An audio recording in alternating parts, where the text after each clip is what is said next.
Hello students, welcome to our history classes. तो पिछली बार हमने पढ़ा था company officials become nawabs.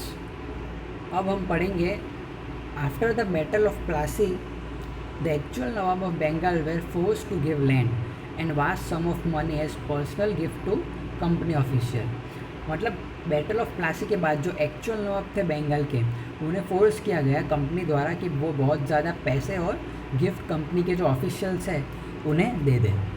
Robert Clive himself amazed Fortune in India. Robert Clive की खुद की भी एक बहुत ज़्यादा प्रॉपर्टी थी इंडिया में। He had come to Madras from England in 1743 at the age of 18। 18 साल की उम्र में रॉबर्ट क्लाइव चेन्नई आया है, मद्रास में, जो अभी चेन्नई है। कहाँ से? इंग्लैंड से, इन 1743। When in 1767 he left India, his Indian fortune was worth 401,102। जब वो इंडिया छोड़ के गए थे तब उनके पास कितने यूरोस थे? 401,102। Interestingly, when he was appointed governor of Bengal in 1764, जब वो गवर्नर ऑफ बंगाल बने 1764 में, he was asked to remove corruption in company administration. उन्हें कहा गया था कि उन्हें जो करप्शन है वो मिटाना है कंपनी के एडमिनिस्ट्रेशन से। कंपनी में जितना भी करप्शन होता है उन सबको मिटाना है। But he was himself cross examining in 1772। लेकिन वो खुद 1772 में क्रॉस एग्जामिन किए गए थे। किसके द्वारा? By the British parliament, which was suspicious of his vast wealth, क्योंकि उनके पास बहुत ज़्यादा पैसा था। Although he was acquitted, he committed suicide in 1774। वैसे तो वो बाइज्जत बरी कर दिए गए थे, लेकिन फिर भी उन्होंने 1774 में सुसाइड कर लिया। However, not all company officials succeeded in making money like Clive. वैसे हर एक जो कंपनी ऑफिसर है वो इतना सक्सेस नहीं हुआ जितना क्लाइव था, उतने पैसे नहीं जमा कर पाए। Many died and early death in India. बहुत सारे लोग ज़्यादा मारे गए इंडिया में, या तो वार के द्वारा या डिजीज़ के द्वारा, due to disease and war. And it would not be right to regard all of them as correct and dishonest. और सबको हम करप्ट या डिसऑनेस्ट का टैग नहीं लगा सकते सब पे। कुछ ऐसे भी थे जो हम्बल बैकग्राउंड से थे। Many of them came from humble background and their upper most desire was to earn enough in India. तो सब क्या चाहते थे कि वो इंडिया से ज़्यादा पैसा कमा के वापस इंग्लैंड चले जाए, ताकि वो नॉर्मल लाइफ उसके बाद अच्छी चल सके वहाँ पे। उनको क्या कहा जाता है? दे वेर कॉल्ड नवाब्स, जो एक इंडियन वर्ड है नवाब, उस पे से आया है। They were often seen as upstart and social member in British society and were ridiculed or made fun in play and cartoon। उनका मजाक बनाया जाता है। अगर आपने किसी प्लेज या किसी नाटक या कार्टून देखे हो इंग्लैंड के। Company rule expands. If we analyze the process of annexation of Indian state by the East India Company from 1757 to 1857, certain key aspect emerge। अगर हम प्रोसेस जो एनेक्सेशन की प्रोसेस है उसे एनालाइज करें, उसे समझें 1757 से लेकर 1857 तक, तो हमें कुछ चीज़ें समझ आएगी, नज़र आएगी। जैसे कि the company rarely launched a direct military attack. Company ने बहुत कम बार मिलिट्री अटैक से कोई भी स्टेट हथियाया है, कोई भी टेरिटरी हथियाई है। Instead it use a variety of political, economic and diplomatic method. उनकी जो मेथड है वो कैसे होती है? पॉलिटिकल, इकोनॉमिक और डिप्लोमेटिक।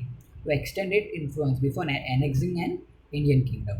तो उन्होंने मिलिट्री अटैक बहुत ज़्यादा कम यूज़ किए है, ज़्यादातर उन्होंने डिप्लोमेटिक, इकोनॉमिक और पॉलिटिकल मेथड ही यूज़ किया है।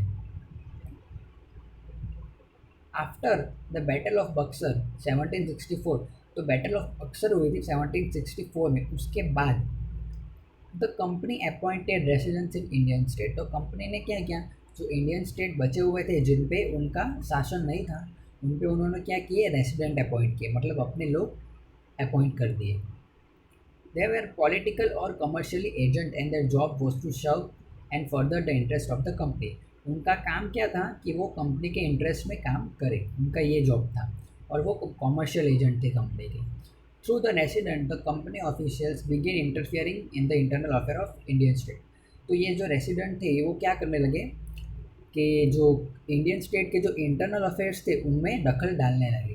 दे tried to decide who was to be the successor to the throne. वो क्या डिसाइड करने लगे कि थ्रोन का जो सक्सेसर होगा वो कौन होगा, सक्सेसर जो होगा इसके आगे कौन बैठेगा।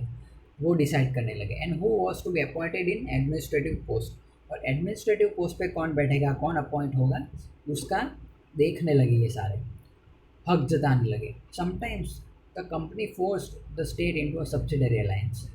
तो इनकी एक अलायंस थी, सब्सिडरी अलायंस। उसमें क्या होता था, according to the terms of this alliance Indian rulers were not allowed to have their independent arm force. तो इंडियन जो रूलर्स थे, जो राजा थे, उनको ये चीज़ अलाउ नहीं की जाती थी कि वो खुद की आर्मी रख रहे, उनकी खुद की आर्म फोर्स रखे। They were to be protected by the company. उनको कौन प्रोटेक्ट करेगा, राजा को कौन प्रोटेक्ट करेगा, कंपनी की आर्मी। बट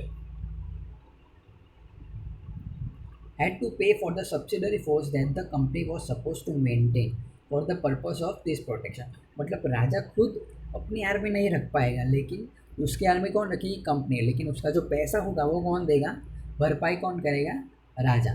तो ये तो लॉस वाली सिचुएशन हो गई। If the Indian ruler fail to make the payment then part of the territory was taken away as penalty.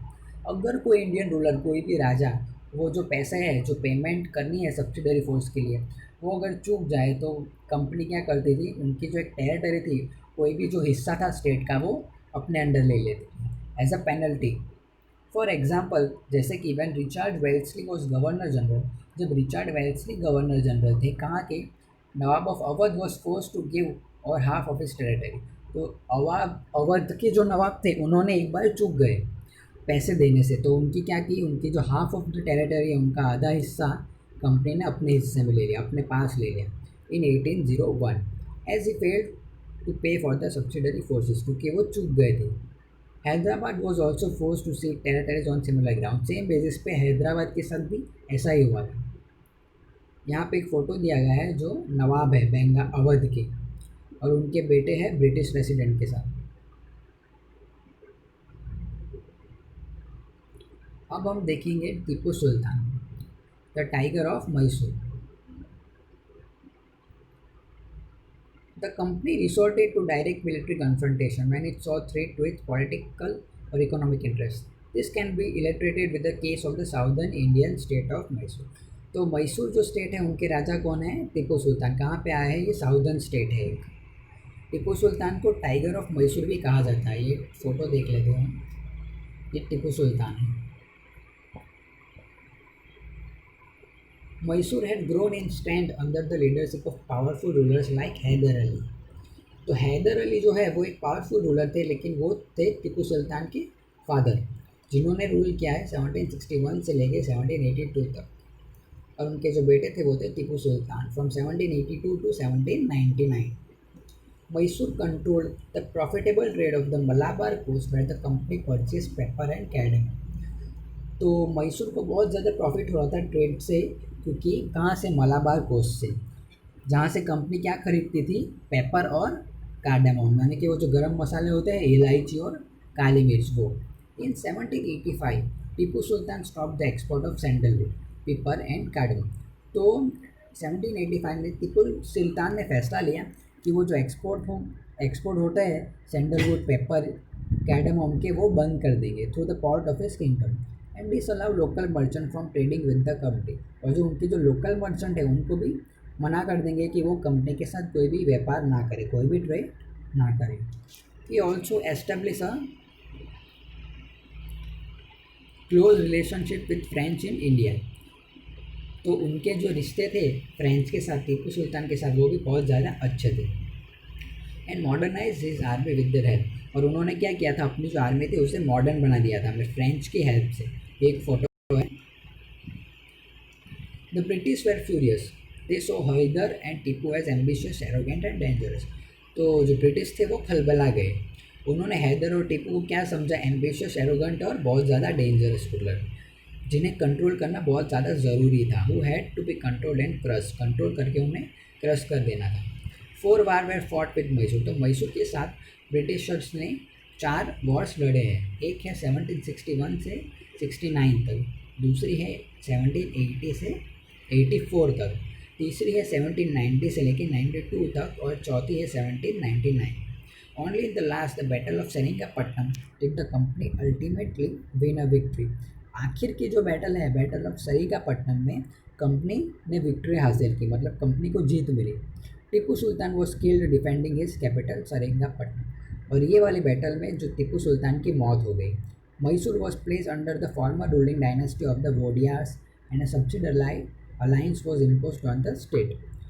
तो टीपू सुल्तान के मर जाने के बाद ये जो कंपनी ने ये जो टेरिटरी है वो मैसूर है वो किसको दे दिया, जो पहले के जो रूलर थे, टीपू सुल्तान के पहले के जो रूलर वोडियर्स, उनको दे दिया, और उन पे भी ये सब्सिडरी अलायंस इम्पोज कर दी। ये एक खिलौना है टीपू सुल्तान का, टीपू टॉय टाइगर, जिसमें जो टाइगर है वो ब्रिटिशर्स के ऊपर चढ़ बैठा है।